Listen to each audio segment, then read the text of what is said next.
All right, we'll go ahead and call this meeting to order. Nathan, would you take the roll, please? Councilmember McPherson. Here. Councilmember Biggs. Here. Councilmember Laraway. Here. Council President Bruce. Here. Mayor Steer. Here. And if you join me for the Pledge of Allegiance.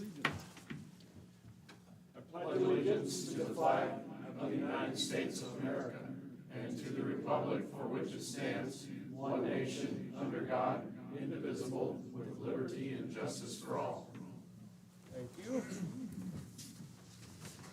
First item is the consent agenda. Mr. Mayor, I'd like to make a motion to amend the agenda and move business item A, 7A and B, if we could swap those. Okay, Second. motion's made and seconded. Is there any further discussion? Okay, all in favor say aye. Aye. Any opposed? Motion carried. I make a motion that we approve the consent agenda as published. Second. Motion made and seconded for approval of the consent agenda. Any discussion on that motion? Nathan, would you poll the council? Councilmember McPherson. Yes. Councilmember Biggs. Yes. Councilmember Laraway. Yes. Council President Bruce. Yes. And that motion carries. Public comment. Is there anybody who wishes to address the council that didn't get a chance to sign in? Okay, Beverly Wolf, you may have the floor.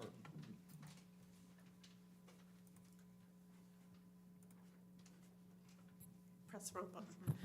Beverly Wolf, 3420 West Commemoration Avenue, Meridian. Just wanted to ask a couple of questions. This is a forum that, at this point in a meeting, I'm allowed to ask questions of the council. Is that correct? Or is it only that I'm to make statements? I just wanted to clarify the purpose of this time frame.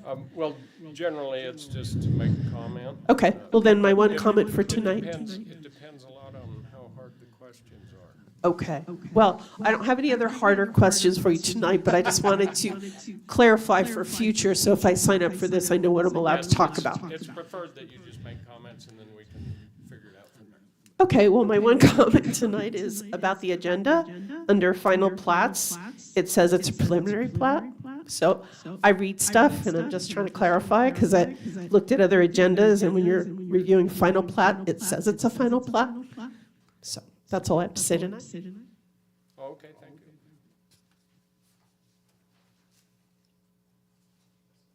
All right, anybody else? All right, thank you. That takes us right to public hearing. Consideration to approve case number 2304AN, annexation, and 2304S, preliminary plat, Airmotor Cove. Troy? I got it. Good evening, Mayor and Council. For the record, Doug Hanson on behalf of Troy B. Hunan, CUNA Planning and Zoning, 751 West 4th Street. The applications before you this evening are requesting annexation of approximately 4.83 acres using the R6 medium-density residential zone. The applicant is also requesting preliminary plat approval to subdivide the property into 9 buildable lots and 3 common lots. Staff would note a correction to Exhibit 2.28. The area identified in red is the preliminary plat boundary. The area identified in blue is the area identified for annexation. Those labels are flipped. Per Exhibit 2.22, Public Works can support sewer serviceability to the Airmotor Cove subdivision with the conditions listed in the engineer's memo. Per the CUNA School District comments in Exhibit 2.27, the proposed development would be served by CUNA High School, Swan Falls High School, and Silver Trail Elementary, all of which are over 100% capacity. Staff has reviewed the proposed annexation and preliminary plat for compliance with CUNA City Code, Idaho Statutes 50222 and 6765, and the CUNA Comprehensive Plan. And should the council approve the applications, staff would recommend that the applicant be subject to the conditions of approval proposed in staff's report. With that, I will stand by for any questions. Okay, questions for Doug? Not at this time. Okay, seeing none, if the applicant would like to present?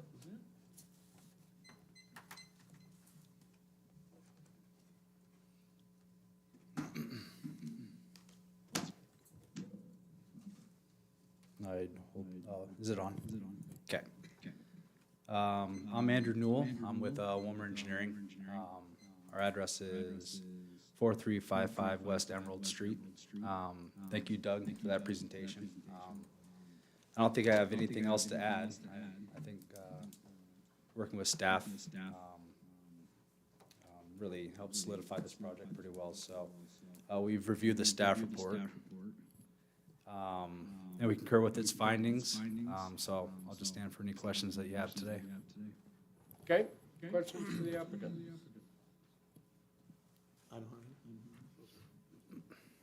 Not at this time. That's it. Thank you very much. All right, and this is a public hearing. Is there anybody who wishes to testify on this matter that didn't get a chance to sign in? Okay. Make sure I give you the right one here.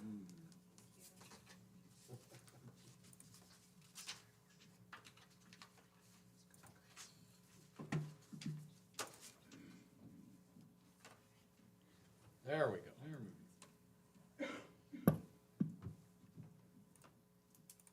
How are you? Good.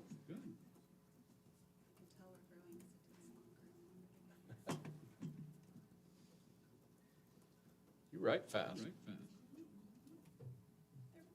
Paper smoking. Awesome, thank you.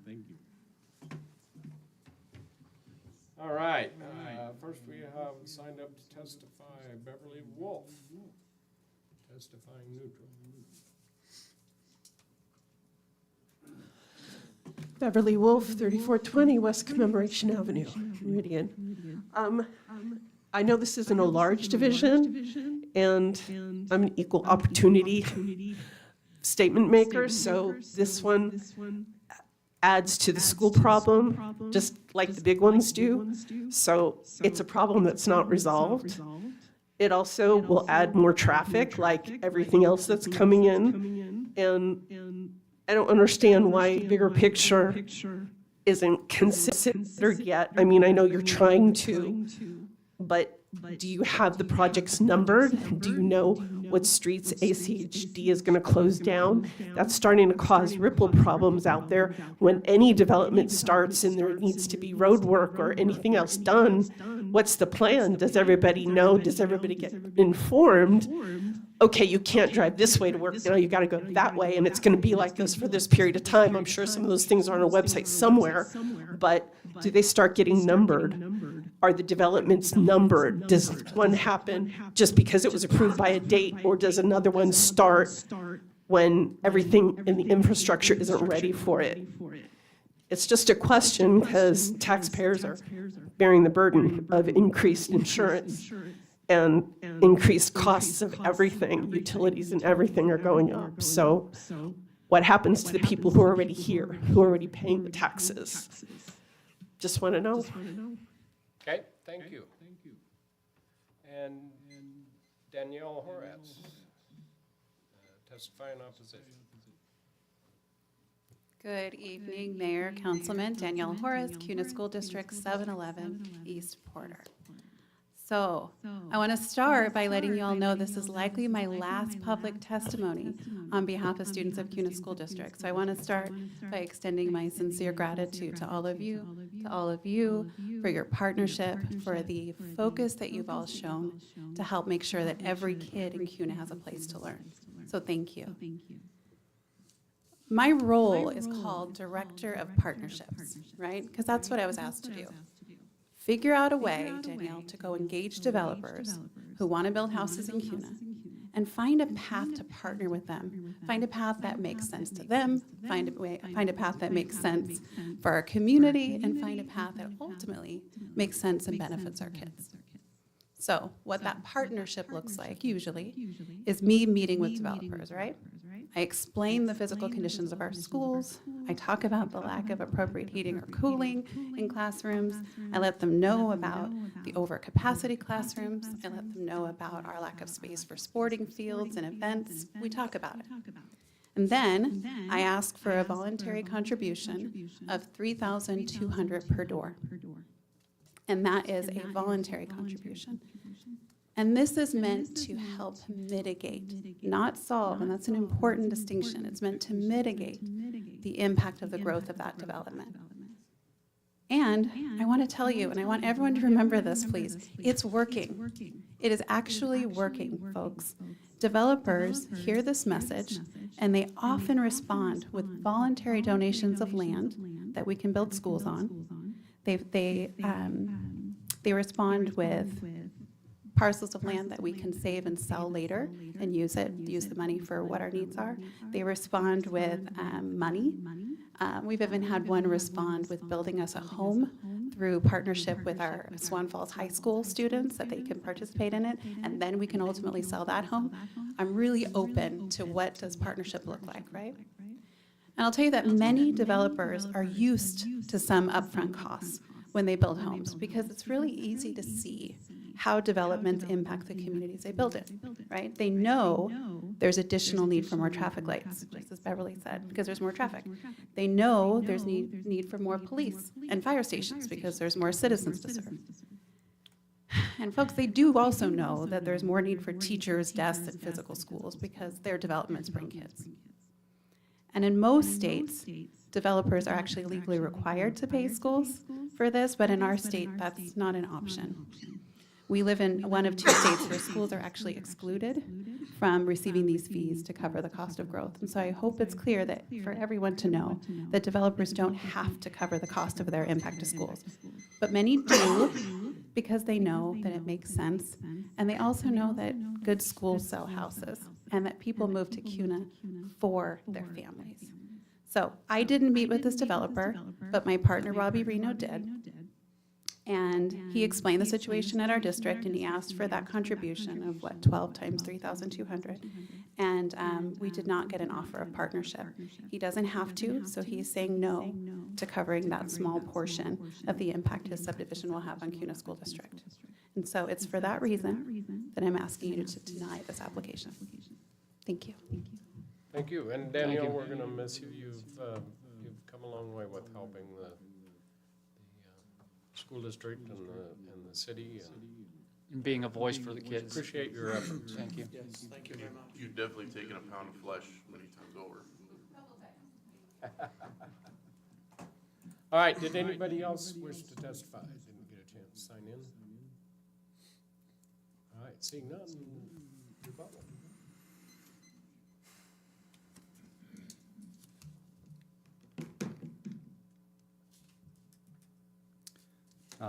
Again, Andrew Newell with Wilmer Engineering, 4355 West Emerald Street.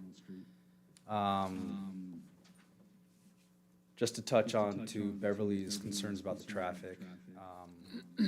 No, it's not required by city code for a subdivision of this size to provide a traffic study.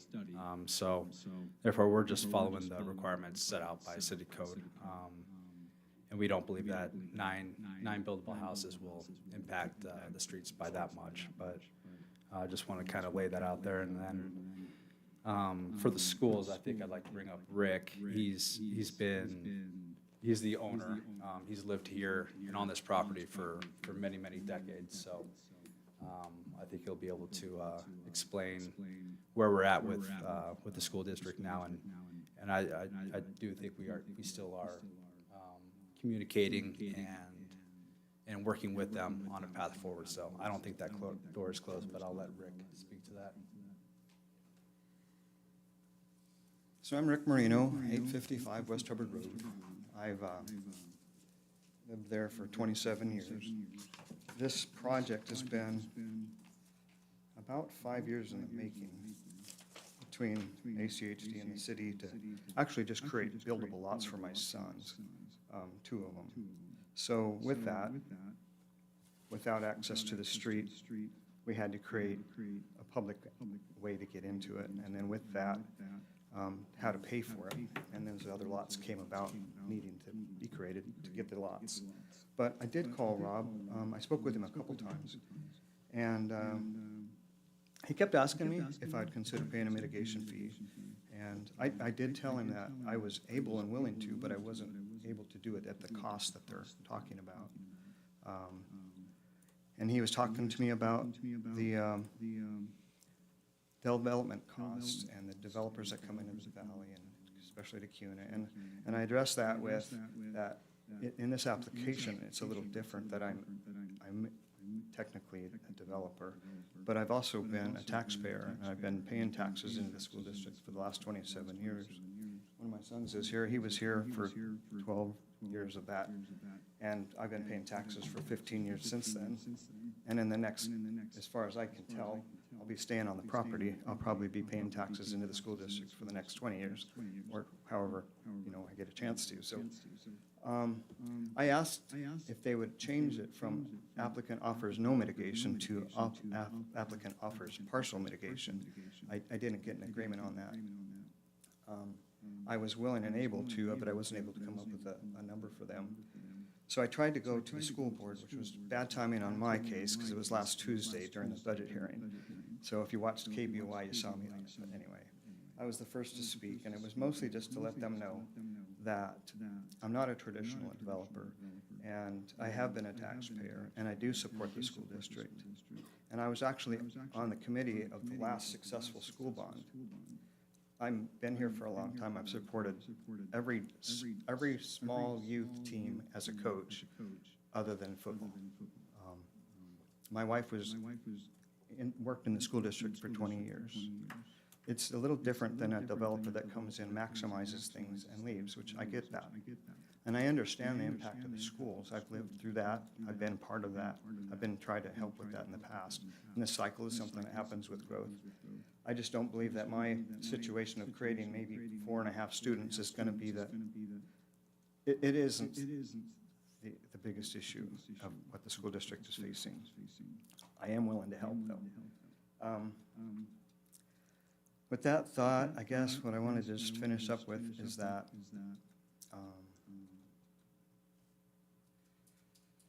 I'm willing to help with medication. I did not come with an amount.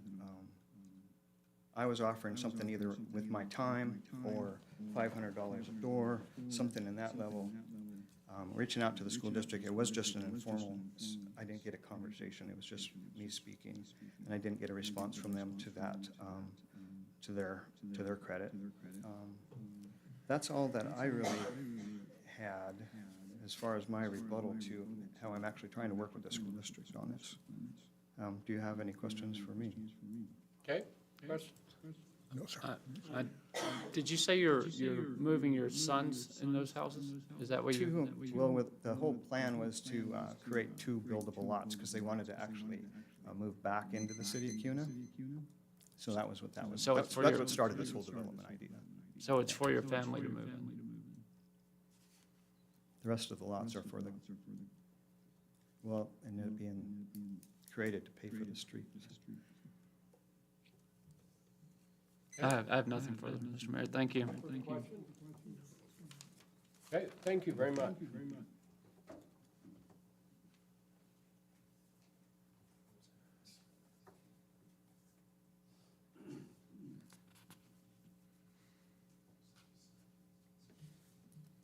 All right, question is rightfully before council. Yep. I make a motion that we close evidence presentation and move to deliberation. Motion's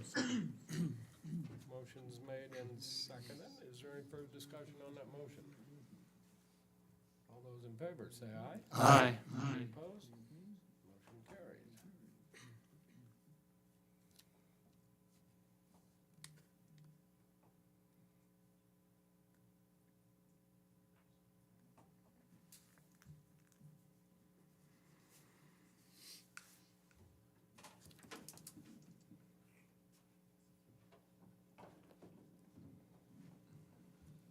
Wait, Well, we've been in this situation before when we have longtime CUNA residents that have a piece of property and they want to do something with it. It is a different situation than when people from out of state want to buy property and speculate with it and do things, so. I think generally we've been pretty supportive of helping longtime residents to move on. We all know how hard it is and the cost and what it takes for young people to get into a home now. So it's become more and more common for people that have the property to want to divide it and make a place for their families. I can appreciate that, Mr. Mayor. I don't know if I want to take a stand and say I want to treat developers differently because of where they live. And in all fairness, each of these schools are at 100% or more already. So again, are we going to set a precedent? Are we going to treat how we treat, whether it's 4 students or 4,000 students? I'm kind of having a hard time wrestling with that. John? I kind of whittle it down. First of all, if, for people's information, the ACHD is going to repave, not widen, but repave Hubbard in 2025. That's according to ACHD. Number two, I kind of understand the mayor's sentiment that this is a local person who's lived here, has paid taxes, and has paid the school taxes, and has run the gamut of his time here, and he's trying to move his family here. And I guess I look at the fact that he was willing to negotiate some of the buy-in for his development. That to me means a lot. Where the communication broke down, I do not know.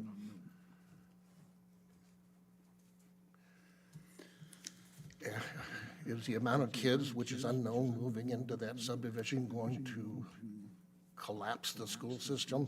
I doubt it. I understand, Councilman Biggs, it's, at what point do we put our foot on the brake and wait, I don't know how long we're gonna do that, and wait for the school district to catch up. We haven't been very successful at the levies, we haven't been successful at bonds, and you can't keep running them all the time because it's just not gonna work. So I don't know if everybody else needs to put their life on hold. I'm kind of 50-50 on this myself. Do you have anything? Yeah, I'm all for he wants to get his family back close to him, and the way I understood, he's got to do 9 lots to pay for the 2 essentially with infrastructure and so on. I'm, echoing everyone else as much as I hate that statement that schools are always in traffic or the top 2 priorities. I mean, and yeah, where do you hit the brakes? But we've, allowed family splits before, and I don't know that we've ever done one to allow a few extras so it pays for it. But again, the guy's been here paying taxes in the district. His wife worked for the district. They're good people. I mean,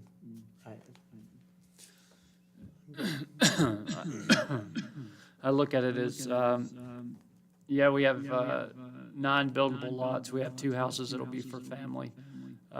But if we have another developer who owns a ton of land, and he comes in with the same sentiment, I've owned land forever, I paid taxes, now I want to build 140 houses, or is that going to be looked upon as any type of, you've got to treat them both the same. With all the schools at capacity and the failed bonds and failed levies, I think at some point we got to say, hey, it's time to pump the brakes. But that's just for me. So it's going to be a no for me, even though it is 2 for this family and 9 total. But I think everybody has to make their own decision. So, especially with us moving, closing part of the school and moving students to another area of the school, it may be even more than 100% at some of those. So, but that's just my thought. Right. But I'll entertain a motion from someone. Well, if we're going to do it, I'm just myself, I make a motion that we approve case number 23-04-AN annexation and 23-04-S preliminary plat. Second. Okay, we have a motion and a second. Is there any further discussion on that motion? All those in favor, say aye. Aye. Any opposed? Nay. Nathan, you want to go ahead and poll the, Councilmember McPherson. Aye. Councilmember Biggs. Councilmember Laraway. Yes. Council President Bruce. I'm going to be a nay, but this has nothing to do with the paying of mitigation fees, or it's strictly just capacity issue for me. So no. There we have a split vote. okay? Well, again, I take a lot into consideration that they've been here a long time, paid a lot of taxes. And, I certainly feel that they have the right to Sorry, Mayor, do what they're gonna do, so I would, vote could I yes. comment before you vote? What's that? Could I offer some advice before you vote? Oh, sure, go ahead. Sorry, I was a little slow on the draw. Mark Bybee, City Attorney. The motion was in regards to both an annexation and a preliminary plat, if I heard that correctly. Now I might not have needed to talk, I'm just I realizing, know where you're sorry. going with it. If it's a denial, we don't make a motion on the plat. Sorry, then I just realized, wait, that was a motion for approval, so I'm just talking to hear myself talk right now. But I think you know where I'm trying to go with this. Yeah, I would ask for a substitute motion. Okay, sorry. But I'm tending to vote yes on this, so. So should I make the motion? No, I think it'll pass with his vote, so it'll be correct. All right, so that motion carries.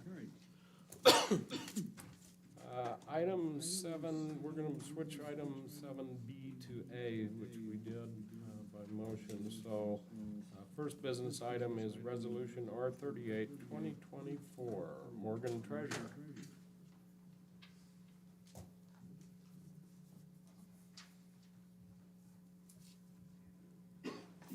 Well, first of all, thank you for allowing us to change up the agenda order. I asked to do that because our friends from the senior center are here. So we have Jill, their staff, and members of the board. If you guys want to wave or say hi, we appreciate you coming out. This resolution before you tonight is regarding the reallocation of some funds. There was a couple grant projects that did not end up being moved forward with this year for various reasons. We are asking for a reallocation to cover some immediate needs at the senior center. If you look in your packet, we included the photographs of the damage. There's some pretty extensive issues with the countertops and holes in the floor. I also included a couple of preliminary quotes on what it would take to get those taken care of. So I am happy to answer any additional questions, or if you have any questions for our friends here at the senior center, we're here to answer those.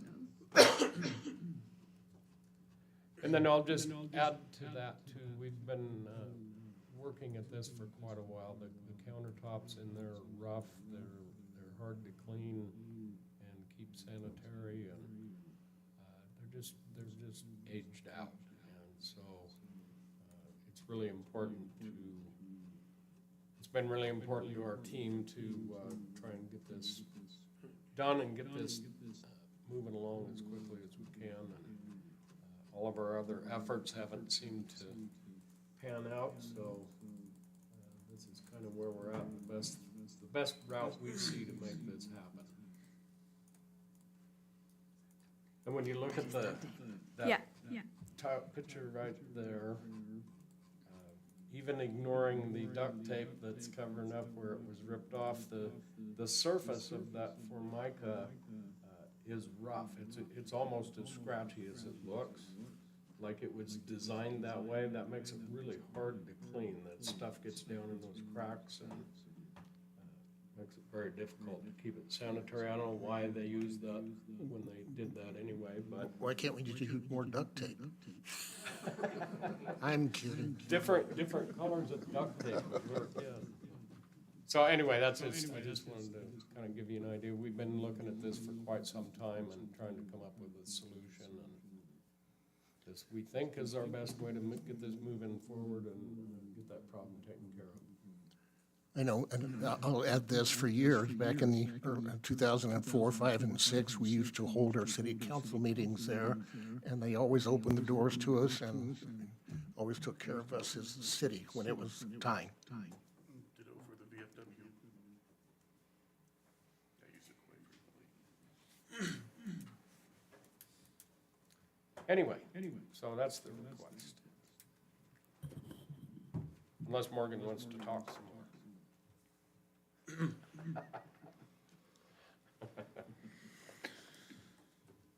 I'm good. I mean, I've been in there. It's time. Okay. Mayor, I would move we approve Resolution R38-2024. Second. Motion is made and seconded to approve Resolution R38, 2024.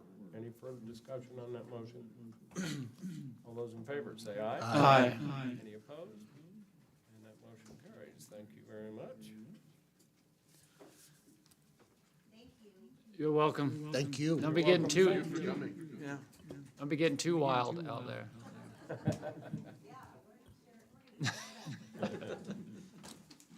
All right, that takes us to budget workshop. Jared Empey. The man, the myth. Thank you. Council, Jared Empey, City Treasurer. So before you tonight, I have kind of a rough outline of our budget workshop. So next month, we'll have our tentative budget at our second meeting in July, and then the second meeting in August, we'll have the final budget that'll come before you. So before we discuss any particulars, it's kind of important to understand some kind of overarching themes. So some kind of key gauges for how we formulate the budget are first kind of looking at what investment overall is looking like in the economy. So one of those is the stock market. Lately it's been up, but it's off its annual highs. So it's mostly stayed flat or sideways, or however you want to look at it, but there's not a whole lot to see there. However, in real estate, we've seen a lot of mixed results, especially by market. One measure that I always try and look at is the home builder confidence, and the latest one that they had out when I prepared this was their April measure. And as you can see, kind of by region, you'll see some different results, such as in the west, it's the lowest, but in the northeast, it's the highest. Some of that may be reopening after COVID, since the northeast was the lowest, the last to reopen. In addition, prices were significantly depressed in the northeast due to out-migration. And just so you have an idea of some kind of comparisons, the national numbers in December 2021 were 84. In December 2020 it was 86. In December 2019 it was 76. So as you can see, we're in kind of a slump from where we were a few years ago. And then some of the reasons for the real estate being kind of where it is, I don't think it's any secret that interest rates are much higher than they were 4 or 5 years ago. And I mean, it's not uncommon to see interest rates as high as 7.5% for a 30-year mortgage. And what that translates into for most people, when you increase from 3% to 7.5% with an average home that costs $450,000 and 10% down, is $1,100 more per month. So that's quite a significant amount that increases just the payment amount, meaning interest and principal. And another measure that we use to measure the economy is consumer confidence. So one of the most common polling outfits that looks at this is the University of Michigan. As you can see, it's hovering around 78 right now. That's a rebound from where we were a couple years ago when it hit a low of 62 when inflation was the highest. But if you look at where it was in 2019 and even April of 2020, that's still significantly lower. So people are still a little bit concerned about where their finances are compared to a few years ago. And kind of the driver, as I said, for that consumer confidence, I think the biggest reasons are inflation. As we can see, in 2022, we hit the highest increases at 3.5%. It's still been high in 2023. It's cooled a little bit in 2024, but it's still quite a bit higher than we were even seeing a few years ago when it was around the 1% or maybe 2% mark. And the Federal Reserve wants to get it down to 2% as an annual mark, but they're honestly not taking enough aggressive action to do so. As I said, some of the causes for the inflation, I think that some of these items are due to supply chain disruptions that were caused by COVID, which is creating some onshoring of manufacturing that we saw, that we are seeing due to bringing manufacturing back from East Asia and elsewhere. Which is also creating budget deficits due to tax incentives and other methods and other bills that were passed over the past few years that have incentivized that manufacturing to come back on our shores. And another item that is a little less talked about is the fact that you have a demographic changes and imbalances. So a healthy economy has a demographic that's supposed to look like a pyramid, where the lowest age groups are the highest, and as you go up the pyramid, it kind of reduces. You know, you think that there would be less 110-year-olds than there would be 3-year-olds, for instance. But in the United States, it looks more like a chimney. However, with that comes some complications where you may have a large generation that is replaced by a smaller one. For instance, you see that with Generation X being smaller than the baby boom generation, and then millennials and Gen Zs being larger, but they're not significantly larger, meaning it's more difficult for those generations to replace those generations and create significant growth in those markets. With that said, city budget effects. So how does all this affect the city budget? So building permits, it's mostly affected by the real estate market. So since we're seeing things kind of stay okay, but everybody isn't necessarily excited. We'll expect it to stay about the same where we're at. Could improve a little bit depending on where interest rates move. The Federal Reserve has said that they want to cut rates potentially one time this year. We'll see if that's possible with the way inflation has been going. The second item, how will it affect property taxes? So the economy on the overall doesn't necessarily affect property taxes because it's formulated by formulas and legislation as opposed to market forces. However, it's always necessary to get ahead of inflation and other population increases that we use that's basically the force for why we need to adjust our property taxes. And so the legislature has allowed us to increase our property tax up to 8% per year. So on an annual basis, you can increase it 3% for essentially your historical inflation marker, and then up to 5% due to growth. Then the second item, the third item rather, that our budget would be affected is the sales tax revenue share. So so some states, such as Oregon, they don't have a sales tax, but they have a very heavy property tax to support local government. Our state has kind of has a couple different mechanisms for funding local government, and one of those is sales tax, or at least a portion of it. And so that's driven by consumer spending, and so since we haven't seen consumer confidence increase that much, or at least get back to where it was 4 or 5 years ago, I'd say that it's probably going to stay flat or maybe increase slightly, just because with inflation, those items will increase, and so that tax will increase slightly, being the tax revenue.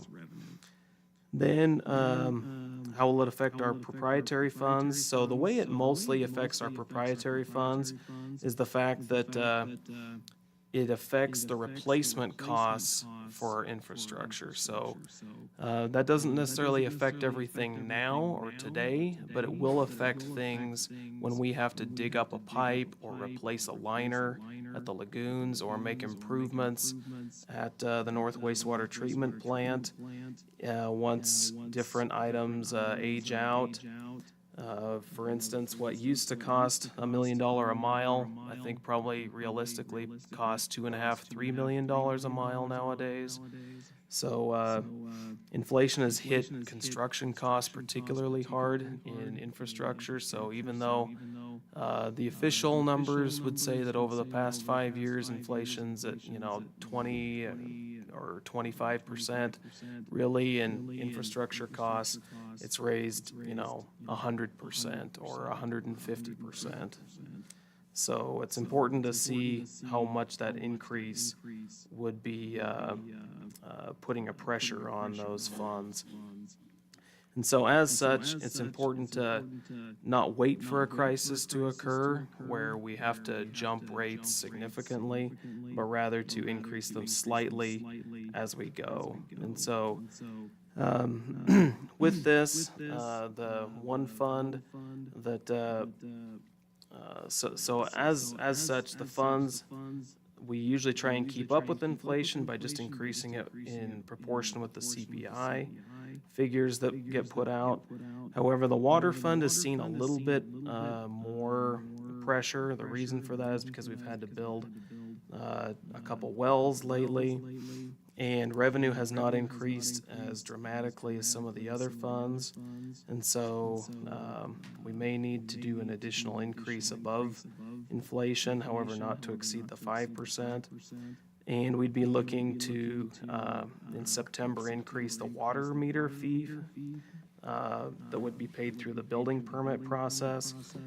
This particular fee, I couldn't go back past 2011 when it was with our accounting software, but at that point in time, the fee was $320, and then it was increased to $326 in 2014, and then in 2017 it was increased to $340. And I did some figuring, and I wouldn't be surprised if the components to install a meter and meter pit and maintain that are about $900 today. So significant increase with that, and we'll be coming before you later in the year with our official number once we kind of dial that in. But I think that with increasing fees on the user rate and increasing that one fee that's paid through the building permit process, the water fund will be completely stable.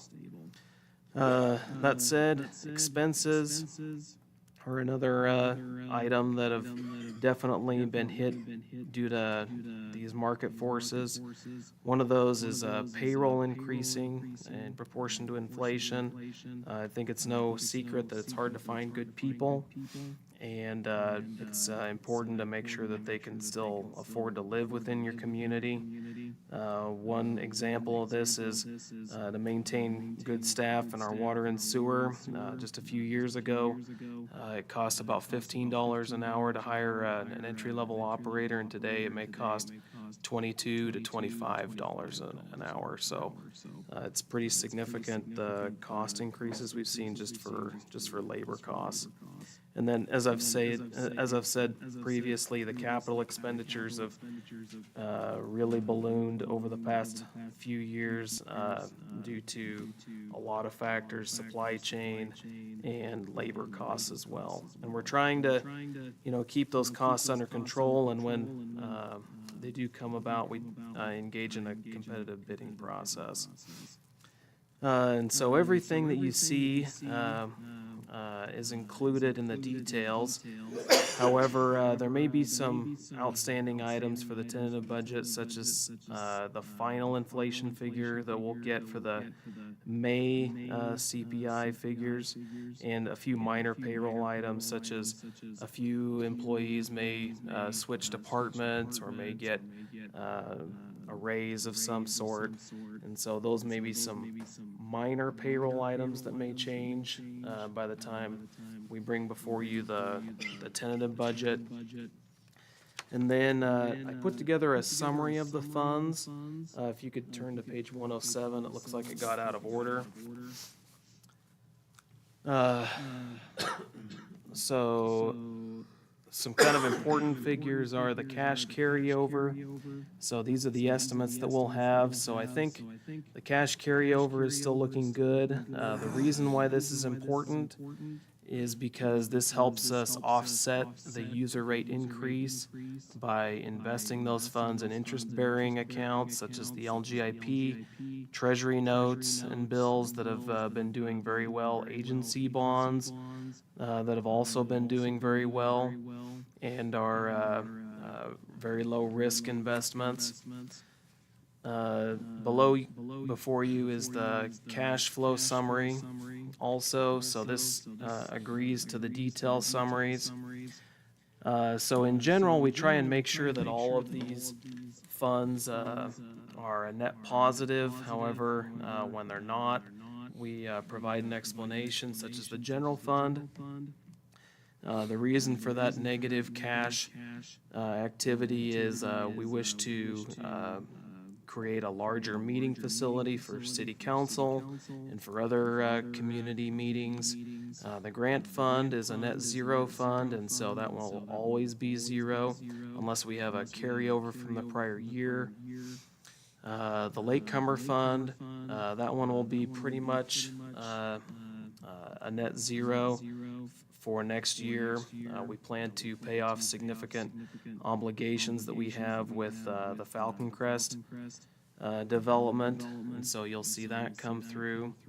The water fund is showing a net negative because we have some projects at the Cedar and Butler wells in the amount of $800,000 that will likely need done. Those tanks at the wells are fairly old and may need to be replaced. The sewer fund, so the reason for that large negative is that we would be using the sewer fund to front the cost for the construction of the Mason Creek line that would then be replaced, that would then be repaid rather by the latecomer fund through a repayment note with the latecomers fund. And we modified the payment terms through the latecomer fund to make it more favorable towards the city, to essentially guarantee those repayments. So that would eliminate a lot of the risk with any self-funded projects. And then the irrigation fund, that should look healthy for next year. Solid waste fund, that's always essentially a net zero fund in which we just pay, we collect on behalf of J&M, and then we receive a portion of those collected revenues. The water east and sewer east, those are for the East Industrial Park that we're receiving as part of the Meta deal. So the important thing to note here is that we're not using the water and sewer fund of the main city core to subsidize those. Meta is constructing those at their sole cost, and they are dedicating those to us, and we're making sure that the core residents are not fronting any costs for that. And these two funds should be completely self-sufficient. And we had a user rate study done for both of these, and so from the get-go, we should be running this positive. The capital projects fund, so these are essentially general fund items, so parks or a few other general fund departments that have actual construction or large purchases such as vehicles. The park impact fund, so we have quite a few items that'll be going through park impact construction next year, such as Phase 2 of Zamzows Park, among other construction items. And then the police impact fund, the reason for that being a little bit negative was because we actually did a little bit better projected this year. And so this is used exclusively to pay back, at least for the near term, the general fund for our investment in constructing the police station. Then the suggested COLA would be 3.64.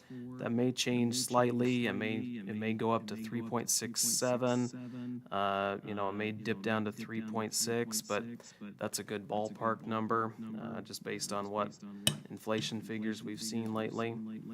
Then some new employees that we're looking at would be a parks full-time, since we're a growing city and we continue to have new parks come online, a potential new planner, a building inspector that would be brought in-house rather than paying an outside inspector. Public Works admin that would be essentially for the East CUNA facility, and then a sewer one and a water one employee. So those would be operators that would be part of the rotation to go out to the East Industrial Park. And so as part of this, there's always a discussion of rate increases. And so what I would suggest is, in regards to property tax, taking the 3%, especially since inflation is at least going to hit 3.64%, and taking the max new construction since we are a growing city. And then for the water fund, I suggest taking a 4.95% increase to offset additional costs that we've seen lately, and to make sure that the water fund is stable in perpetuity. The sewer fund to match inflation. PI, that's yet to be decided, kind of where that one will land. But you'll be able to review that one in detail in, I believe, September, when we do our assessment process. And we'll be working on that with Mike Borzik and his expertise there. And then trash, I spoke to J&M Sanitation, and they were in agreement, at least tentatively, with 3.64% for an increase there to match inflation. So then attached, you'll see detail of any increases. Some notable ones are the law enforcement increases, in which we'll have 2 additional officers, as requested by the chief. I'd like to note that that still gets us far below the 1 officer per 1,000 that most agencies say is a good benchmark, especially as a city starts to mature and get more commercial assets. I think that that's very important. Then some other items. I already touched on the water meter, the water meter change that we may bring forth in September when we bring forth our resolutions for the year for utility rates. The sewer fund looks good. And then, as I stated, in the irrigation fund, the pressurized irrigation user fee will be forthcoming, but we won't have those figures necessarily dialed in until we go through the assessment process. Just going through my final notes.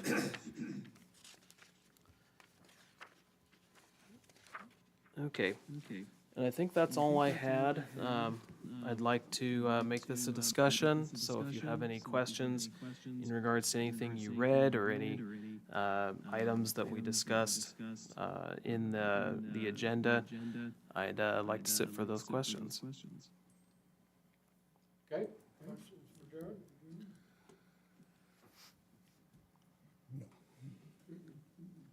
I have a question. So with the +2 on the police FTE, how far does that get us from the 1 to 1,000? Roundabout. I believe that the chief would probably be best to answer that. Mayor, Commissioners, for the record, Mike Fertusco, Chief of Police, City of Cuna, 793 West 4th Street. I believe right now we're sitting about .79. We don't count the school resource officers, which is a separate contract, and they're assigned to the school. So .79, you add 2. Jared's way better at math than I am, so. How many officers? How many officers would that give us? Well, currently, county detectives, we have about 30,000 people. If I don't count the administrative assistant and I don't count the 4 school resource officers, so that's 5. So we have 24 personnel right now. Adding 2 would give us 26. Yeah. Where does the code enforcement guy fall? Oh, that's correct. Code enforcement does not count either as law enforcement. I think Jared and I talked, I believe it would take about 7 to 8 personnel to put us at 1 per 1,000, if I'm right. Let's see, so to increase it to, from 24 to about 30, so that would take us 6 additional officers.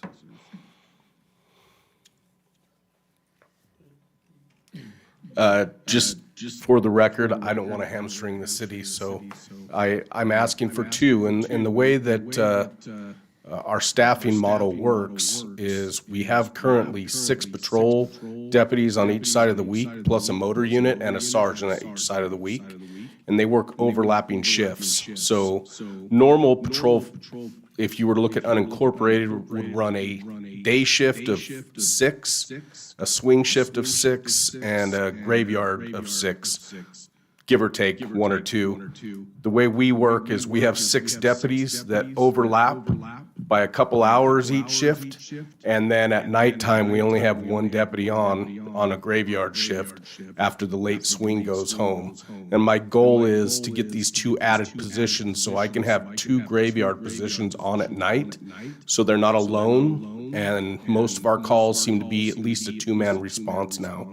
So in order to have that for the safety of the officer and for the safety of the citizen, they'd work graveyards to where I would have always at least have 2 people on at all times for patrol. Thanks, Chief.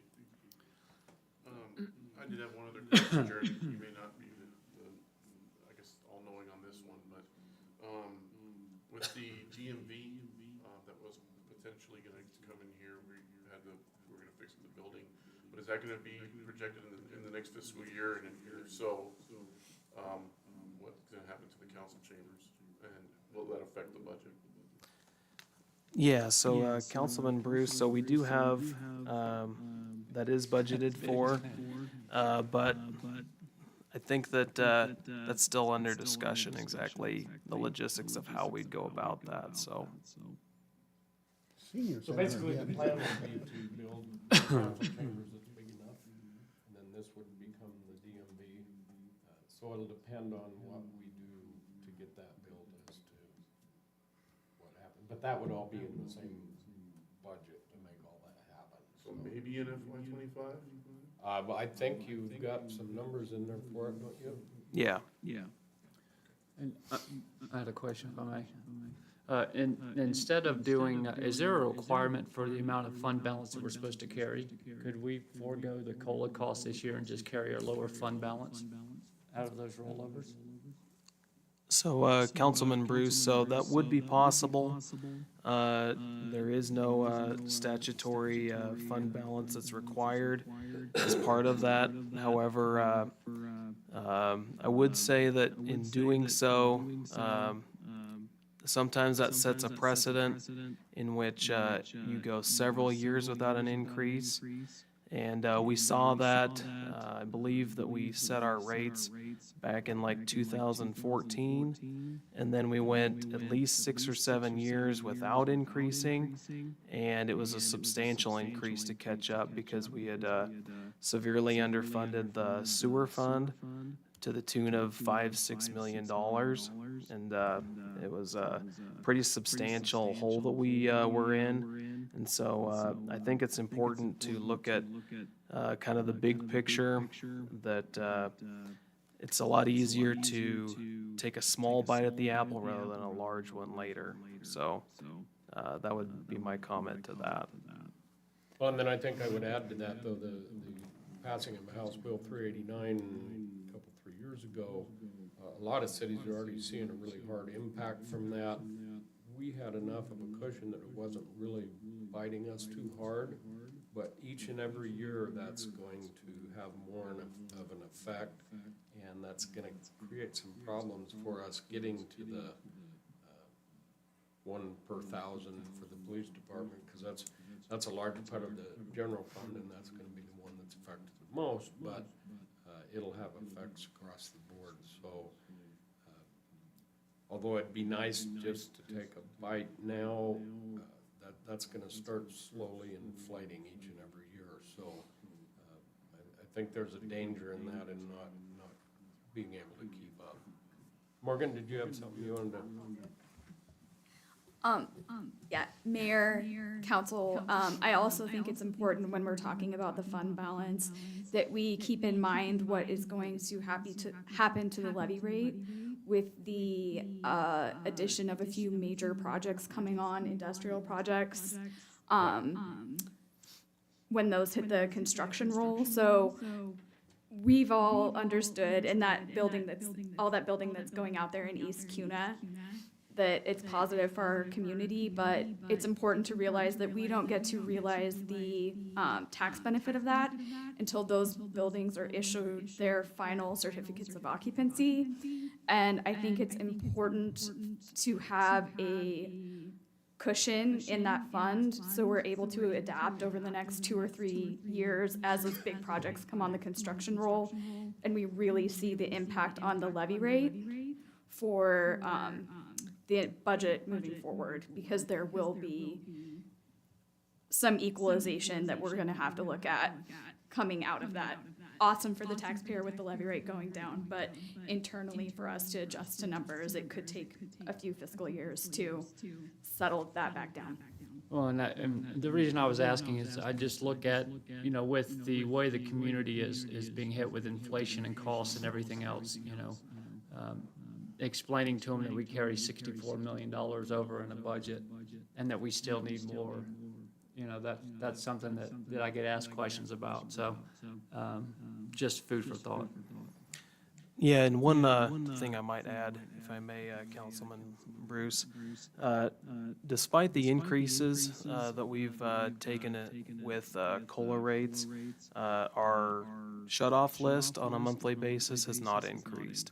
So in the past, when I first came on, we were probably hovering around 80 or 90. On a monthly basis, we average about 60 now. So I would say that it hasn't affected people's ability to pay. It hasn't necessarily been a hardship as reflected by the shut-off. So. And we don't have the ARPA funds. Those were all spent and gone out of this year's, right?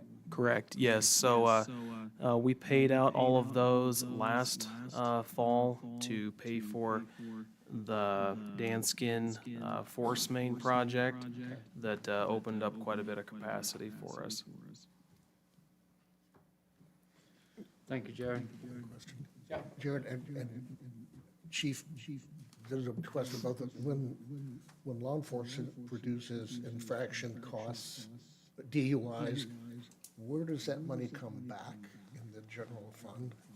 Yeah, so, Councilman, so we see a line item that we get paid on a monthly basis.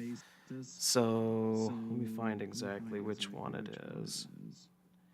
It is, so in the general fund revenue, it's item 01-4130 county fine distribution. So with essentially infraction costs, we receive a portion of those to offset the officer costs, and so that line item is where we see that. So for the fiscal 25, I budgeted 57 just in case it decreases slightly, because the chief's officers are doing such a good job and everyone's driving safer.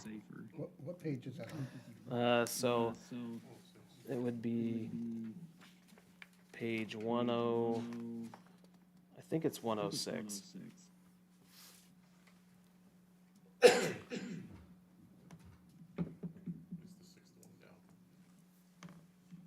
what line item was it? 4130. It's the county fine distribution. Intergovernmental.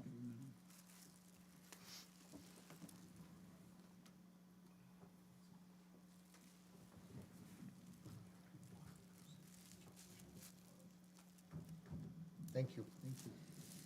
Good job, Chief.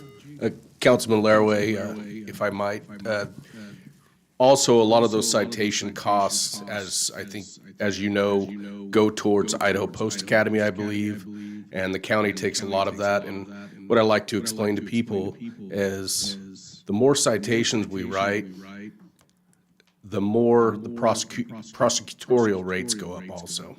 So it's really, we do write cites, we're not citation driven, as you know.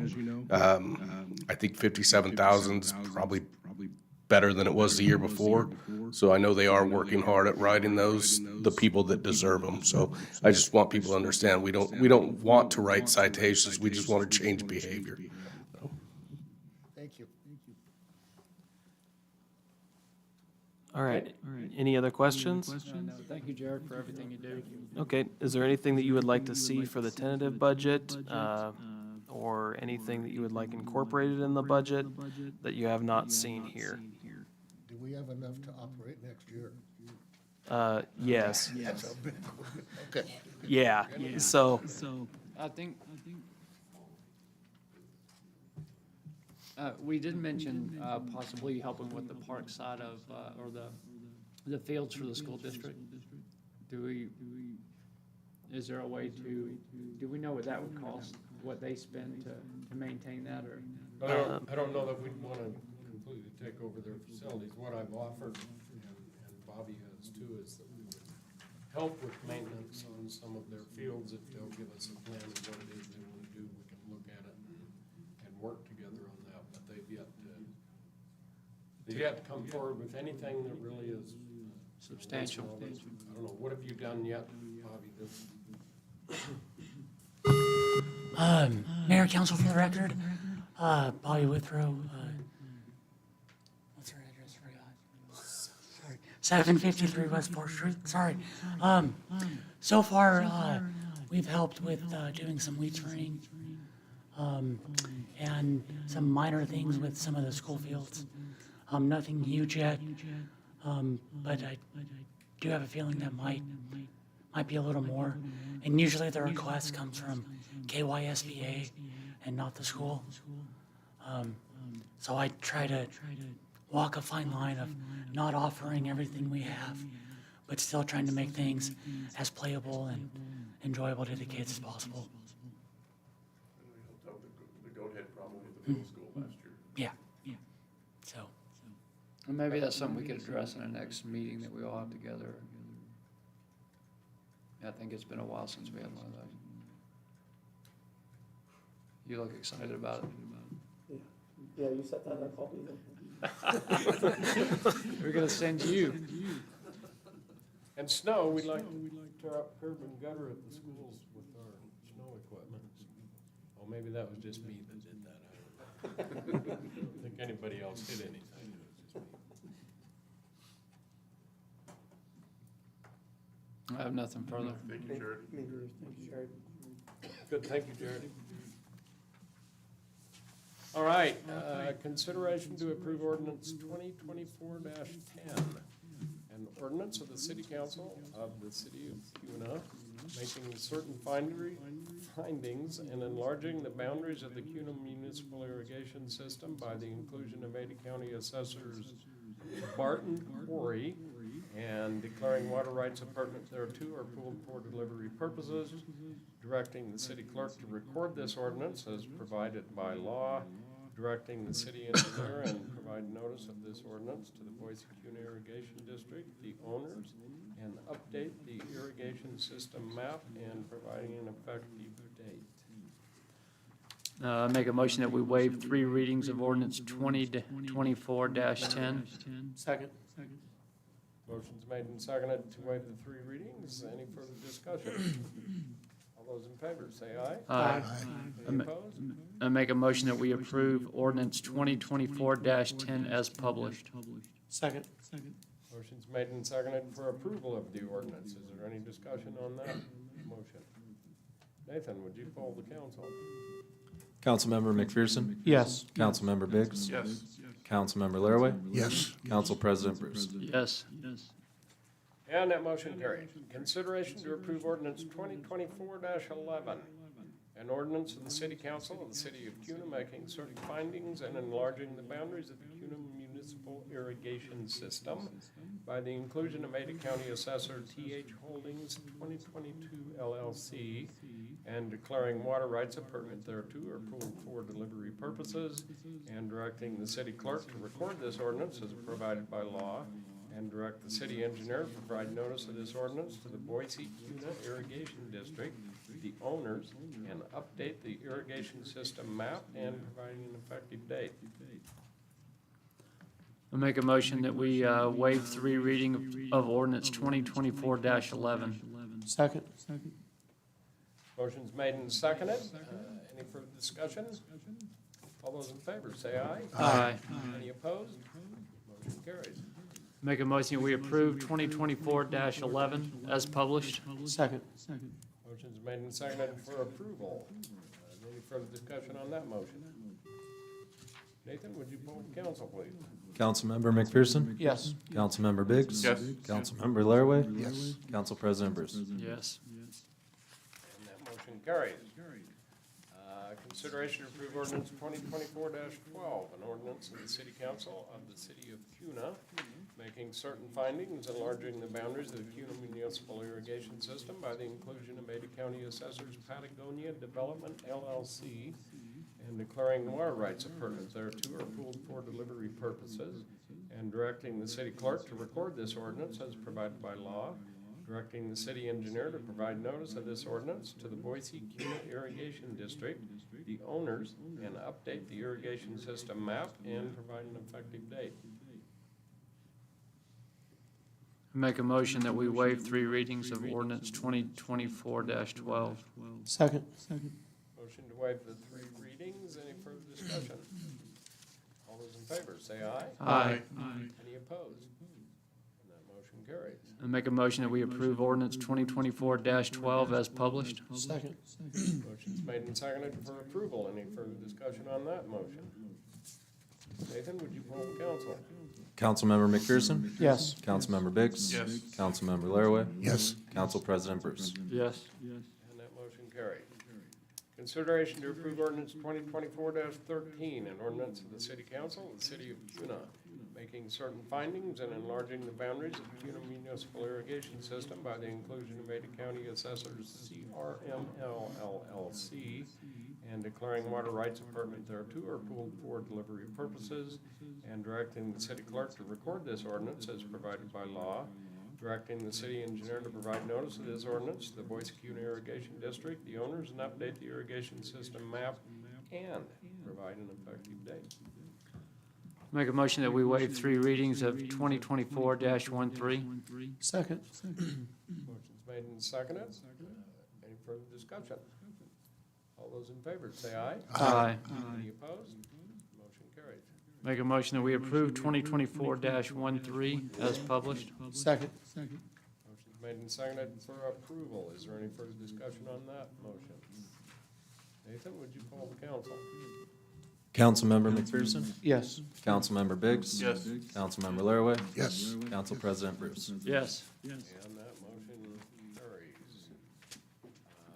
Item 9A is an executive session. If someone would like to make that motion. I make a motion that we enter executive session under Idaho Code 74-2061A and 74-2061C. Second.